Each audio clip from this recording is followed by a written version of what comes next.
Picture a city with no king, no taxes, no law, but what its own residents chose to write. And one that existed exactly that way for nearly a decade, right under the nose of the world's largest colonial power. This isn't a philosopher's utopia or an island from an adventure novel. This is Nassau, capital of the Bahamas, between 1706 and 1718, the only place on the planet where pirates weren't hiding from the law. They were the law. The story of Nassau and the story of Edward Teach, remembered by legend as Blackbeard, are woven together more tightly than most people assume. This is where he picked up his second trade, where he met the man who would shape his fate. And it was a decision made in Nassau in 1717 that set him on the road to his death off Ocracoke Island a year later. To understand how the most famous pirate of the Golden Age died, you first have to understand how the place that made him rose and fell. An island without a king. Formerly, the Bahamas had been an English colony since the 1670s, handed over to a private company, the Lords Proprietors, a group of English aristocrats, granted rights to govern the territory in exchange for a promise to develop it. In practice, the colony existed only on paper. In 1703 and 1706, Nassau was sacked twice by Spanish and French raiders. Its forts burned, and its governors carried off as prisoners. After the second disaster, London simply stopped sending new officials. The island was written off as economically useless and too exposed to be worth investing in. For the next 10 years, the Bahamas formally had no governor, no garrison, no authority of any kind. Someone filled the vacuum, those who had reason to. Nassau's shallow reef-lined harbor was perfect for small, fast vessels and utterly impassable for heavy warships with their deep draft. The same reefs that sank Spanish galleons became a natural rampart for shallow draft pirate sloops. At its strategic position astride the trade routes linking Europe, mainland America, and the Caribbean, and the equation solves itself.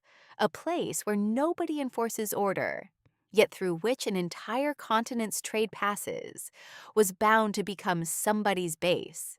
The only question was whose. The geography of the archipelago itself played no small role either. Hundreds of small islands and shoals formed an ideal maze for shaking pursuers, hiding plunder, and setting ambushes for merchant ships passing through the Florida Straits, the narrow bottleneck through which ships carrying silver from the Spanish colonies to Europe were almost forced to sail. Pirates didn't choose Nassau arbitrarily. It was the one place on the entire Atlantic seaboard where geography, economics, and a total absence of authority all lined up at once. A republic on sand. By 1713, when the War of the Spanish Succession ended and thousands of demobilized, jobless privateers flooded the streets of the Atlantic world, an answer had already taken shape. Former privateer captains, among them Benjamin Hornigold, Henry Jennings, and joining them slightly later, Charles Vane, settled in Nassau's abandoned harbor and began gathering around them everyone else who had nowhere else to go. Historians would later call this informal coalition of captains the Flying Gang. It had no unified command, but there was a tacit agreement to divide territory, share intelligence on plunder, and defend their shared base against outside threats. The town's governance was built from the bottom up, following the same principle that operated aboard any individual pirate ship. The captains and quartermasters of vessels anchored in the harbor would gather to settle common matters, and disputes were resolved according to a customary, though never formally written, law that had simply taken shape over time. In its best years, Nassau's harbor saw 1,000 to 2,000 people passing through at once, not just pirates, but traders in stolen goods, ship repairers, tavern and brothel keepers, runaway slaves, and debtors seeking anonymity. This wasn't a den of thieves in the usual sense, but a genuinely functioning, if criminal, port economy, with its own labor market, prices for stolen goods, and a reputation system that mattered to a captain more than any royal commission ever had. The island's economy ran on a simple but effective chain. Captured ships and cargo were brought into the harbor, where local buyers, so-called shore merchants, resold the goods to legitimate traders from neighboring colonies, often at dumping prices, but without awkward questions about where the cargo came from. Some of these buyers were formally regarded as law-abiding businessmen and did deals with the governors of other islands, who, for a modest cut, looked the other way on where the goods originated. A system strikingly similar to the one that would later let Teach himself cut a deal with the governor of North Carolina. Nassau, in this sense, wasn't an isolated island of lawlessness, but a node in an entire shadow network stretching along the whole coast of the English colonies. Teach's entry point. And here comes the first twist in the story. The man we know as Blackbeard didn't arrive in Nassau as an already established pirate captain. He arrived around 1716 as an ordinary crew member under Benjamin Hornigold, one of the founders of the flying gang itself. The heir to a Jamaican plantation and a former Royal Navy sailor, left jobless by the Peace of Utrecht, simply dissolved into the crowd of hundreds of other former privateers milling around Nassau's beaches, looking for a new trade. It was under Hornigold that Teach went through a genuine piratical education. The tactics of taking merchant ships without a fight, the art of managing a motley crew, the division of loot by share. By 1717, Hornigold, having spotted in his subordinate a rare combination of calculation and an imposing physical presence, made him captain of one of the squadron's captured vessels. When that same autumn, Hornigold decided to accept the royal pardon and quit piracy for good, part of his fleet, his reputation, and his connections passed to his former subordinate. Without Nassau, without Hornigold, and without the entire apparatus of the flying gang, there would have been no Blackbeard at all, just another nameless figure among the thousands of former privateers who dissolved into history. The golden years and its stars. Besides Teach and Hornigold, nearly every famous name of the Golden Age passed through Nassau's harbor during those years. The uncompromising Charles Vane operated out of here, known for cruelty toward prisoners, even by pirate standards. John Rackham, nicknamed Calico Jack, began his career here. His ship would later be made famous by two women in his crew, Bonny and Mary Read, who dressed as men, and by trial testimony, fought more fiercely in battle than most of the men aboard. Stady Beanie, a former gentleman planter from Barbados who bought his own pirate ship instead of seizing one, also found temporary harbor here, before spending time under Teach's own effective command.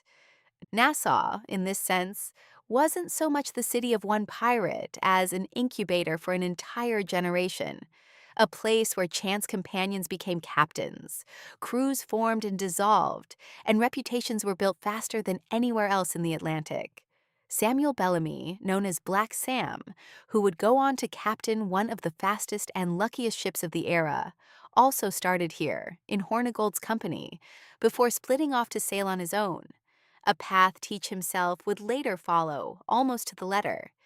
Even Henry Jennings, one of the founders of the flying gang itself and formally not a pirate but a privateer with an expired commission, supplied the town with its initial capital. His crew was among the first to seize part of the cargo from a wrecked Spanish silver fleet off the Florida coast in 1715, plunder that helped bankroll the flourishing of the entire pirate community for the next several years. But the louder the Pirate Republic's fame grew, the harder it hit London's pocketbook. Insurers raised premiums for ships sailing through the Caribbean. Colonial trade associations flooded the crown with complaints, and the mere existence of an ungoverned territory, 2 weeks' sail from the mainland colonies, looked like an open humiliation of the British crown. By 1717, the combined losses suffered by English and Spanish merchants from piracy based in Nassau were, by some estimates, running into the hundreds of thousands of pounds sterling annually, a sum comparable to the yearly budget of a small European state. London could no longer tolerate a hole that size in the imperial economy, and the question of shutting down the pirate republic shifted from whether to when. Pardon as a weapon. In September 1717, King George I signed a proclamation offering a general pardon to pirates who surrendered voluntarily by a set deadline, a document that would go down in history as the Act for Suppressing Pirates. Formally, it was an act of mercy. In substance, it was exactly the same calculated instrument Teach himself used at sea. Don't waste effort on a fight where threat and a good offer can achieve the same result. Pirates were promised not the gallows, but a clean slate and a legal life, if they laid down their arms before the deadline passed. Hornigold was among the first to take the offer, and later even became a bounty hunter for former colleagues now working for the crown. Teach waited nearly a year, continuing to build up his fleet and reputation, and only accepted the pardon in the summer of 1718, after the Charleston blockade and the grounding of Queen Anne's Revenge, carefully choosing a moment when he could step into legal life on his own terms, with part of his plunder intact and a reputation nobody could take from him. But the pardon itself didn't resolve the central question: what to do with a city that, by then, had been running by its own laws for more than a decade. The terms of the proclamation were cleverly constructed. The pardon applied only to crimes committed before a specific date, and the window for accepting it closed after a few months. This built in a timer effect. If a former pirate delayed too long or committed a new offense after the cutoff, the amnesty no longer covered him. It was precisely this timing trap that Teach himself eventually fell into. His continued activity in North Carolina after his formal pardon, new seizures of ships dressed up as legal trade, legally called into question the very validity of the amnesty he'd received. And it was on exactly this basis that Virginia's governor, Spotswood, would later justify sending a punitive expedition against a man formerly considered a pardoned subject of the crown. The arrival of Woodes Rogers.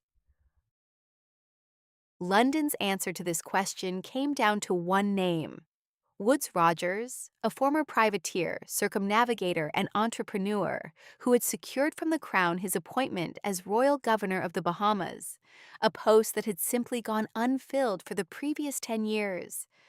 On July 26, 1718, his squadron of several warships sailed into Nassau's harbor with a pardon proclamation in one hand and a show of force in the other. Most of the harbor's inhabitants, including some of the flying gang's own captains, accepted the offer without resistance. A decade of lawlessness had worn down even the most stubborn, and the prospect of a legal life with plunder intact looked far more sensible than a fight against a regular fleet. Rogers brought with him not just warships, but several hundred colonists, tradesmen, and soldiers, ready to resettle the island with law-abiding residents, along with a stock of provisions. The calculation wasn't just intimidation, but showing former pirates a clear alternative: work, land, and the law's protection instead of the gallows. But not everyone took the deal. Charles Vane, refusing to surrender, staged a defiant act of open rebellion. He turned a captured French vessel into a fireship, set it ablaze, and sent it burning straight at Rogers's squadron. Slipping out of the harbor on a fast sloop under cover of the ensuing panic, it was the last truly audacious gesture of the old Nassau.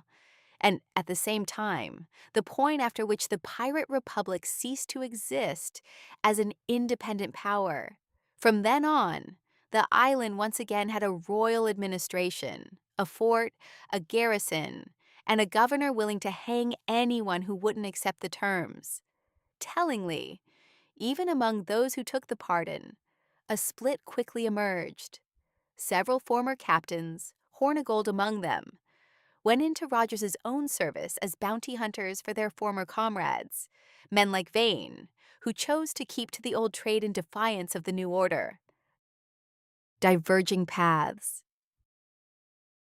Here's the second twist in this story, one rarely noticed beneath the adventure story surface. At the very moment Rogers was sailing into Nassau's harbor, a pardon proclamation in one hand and cannon in the other, Blackbeard was already long gone.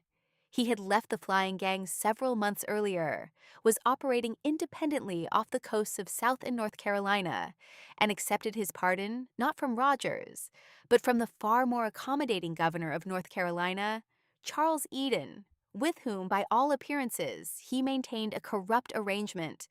The contrast in character between the two administrators, who shaped the fate of pirates in their respective territories, is telling.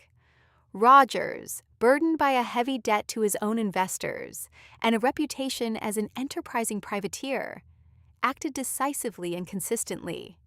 He brought troops, fortified the harbor, and personally risked his life staying on the island through an epidemic and the constant threat of Spanish invasion. Eden, by contrast, governed a poor, sparsely populated colony with no significant military resources and, judging by the findings of a later investigation, chose to profit personally from having a wealthy, generous pirate on his doorstep rather than fight him. Two governors, two responses to the exact same problem.